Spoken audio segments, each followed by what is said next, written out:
Are you ready for more Banjo Kazooie Part 4? Never do that again. But it's... You know what will happen. You can only do that for one thing and one thing only. And that's, are you ready for round 2? Why did the treasure chest need teeth? Yet they open wide like that? Because reasons. Crabs. Treasure chests. They're mimics. Wait, no, the mimics don't look nearly as stupid as those things do. Especially if you play the mimics. Try to look like them. Oh, I think what was the most frightening mimic you've ever seen in the game? You don't want to know. I have this image of this one mimic in one RPG that scared the pants off of me.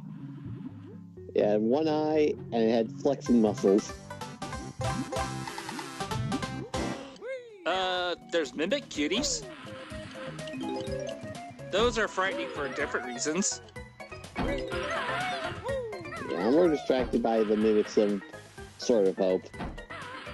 Sword of Hope. Oh, is that... What RPG is that again? It's an old Game Boy one. Oh. Wow. What year was that? 1980-something, 1993 latest. No, it couldn't be 80. If it's a Game Boy game, a Game Boy was like 91 when it came out. I believe it's 93. Okay, that makes a little bit more sense. 1990. Wow. Told you it was old.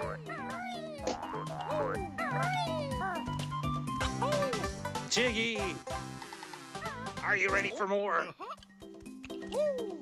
Oh, by the way, what I'm doing right here is incredibly ballsy. It's essentially, I'm trying to hug the wall here. If you hug the wall just right, Snacker here will not attack you because he's like, wall, what do I do? And there's another. And in the meanwhile, have fun listening to the bad music. I don't care, that music still creeps me out. Yeah, it's clearly not something you're meant to hear over and over like that, though. It just goes from creepy to annoying. Well, especially after you realize that he's an idiot. And I fell.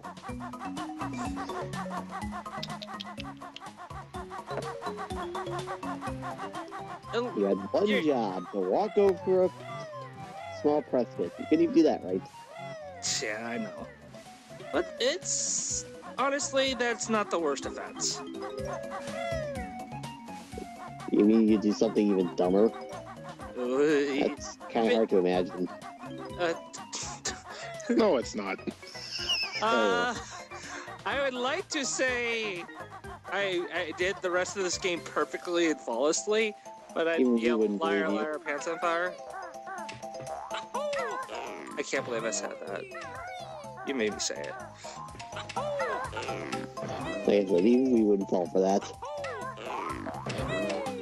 But I do manage to contain most levels to 2 parts apiece. Mostly because these levels, the next 4 levels up ahead are more or less the same size, and you can attack them in a way where you can get them done in a timely fashion. Levels like Rusty Bucket Bay and Click Clock Wood, on the other hand, are a giant pain in my ass. Because they just require so much backtracking, and there's just all these little hidden areas you have to go through. And I'm too busy remembering the squirrel. That squirrel. And he has probably the, we'll get to Nab Nuts later. That squirrel shoots himself in the foot. Let's just save Click Clock Wood for when you get to that nightmare. Yes.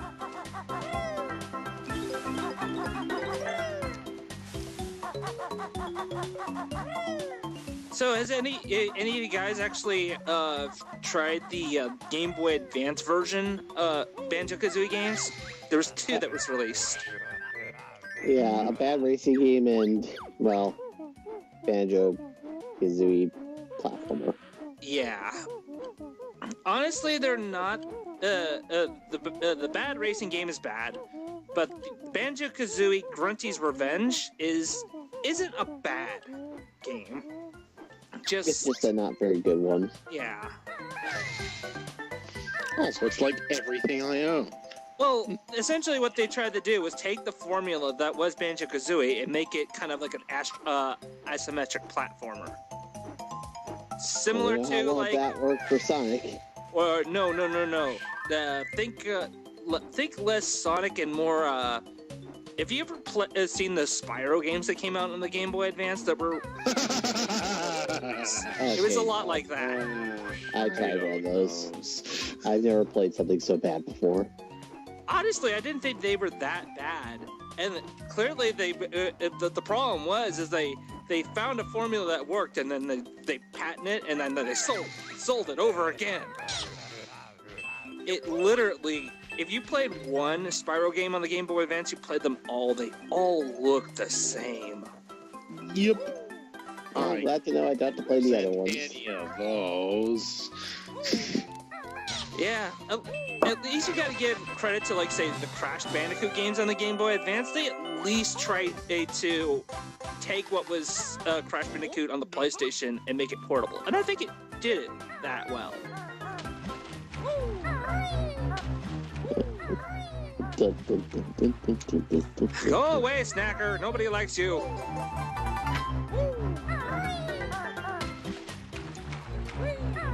It's a magically disappearing shark. Well, that's how most Jaws in the later films work anyway. They just come out when you're nearby. Hell, sometimes they'll chase you across the ocean to come after you, and like in Jaws: The Revenge. We not talk about the bad ones at least.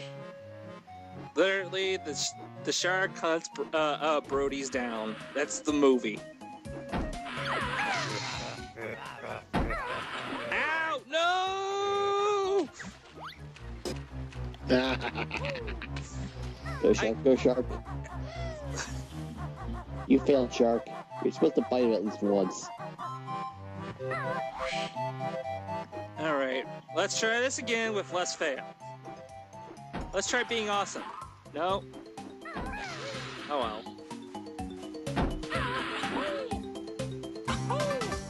Interesting enough, if you talk, this thing will talk. This treasure chest has a personality. It says, "I protect this gold for Mistress Grunty," and then Grunty will say something like, "You better, or else you're going into the wood chipper."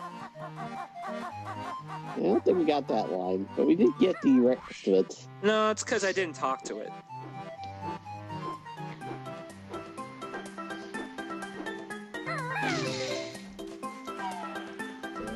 I still like this level. It's a nice beach level. It's a really nice beach level. Nice tall up on Bird Mountain. And I unlocked a gamer pick. Remember when those mattered? Because I don't. They matter? They matter? Then why was I trying so hard to get one that looked actually decent? Oh, that's because they made the freaking avatars and said, you know what, screw the gamer pick system. Yeah, quick switch. I like the witch switches. It's like the only time I get to basically slam Kazooie down on the witch's face. Oh, just wait. You'll get your chance. Witch butt pecking. And yes, that's how they say it. And that's everything. This level is 100% complete. And even if you're shortcut? not... No, you're not.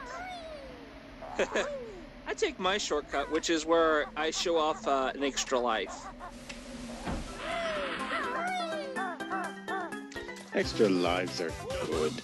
Yeah. Later on, you're going to see me do a quick trick for falling down safely without taking any damage. But that's only when it comes to really, really tall levels. And yes, please do grab any Mumbo tokens early on, as you see. You're going to need a lot of them. I think you need a total of, let's see, 5, 15, 30, 45. You're going to need like 70 of those things, I think, in order to get 100% complete in this game. Well, of course, you want to get all of them anyway, because while they're not tracked, they're all one-time collectibles. Right. Well, no, there's enough Mumbo tokens throughout this game to have enough to use Mumbo for everything, but you don't need to collect them. Yeah. In fact, there's enough of them just lying around. If you just happen to run across a few and grab them, that you should have enough by the end of the game. Especially in Click Clock Wood, where throughout the level, there's tons of them just lying around. Although again, that's also the last level you use the Momo transformation, so... Yeah.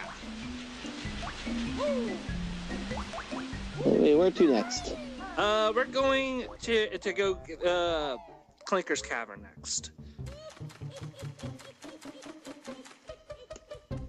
And here, for whatever reason, I forgot. Oh, that's right, the pad.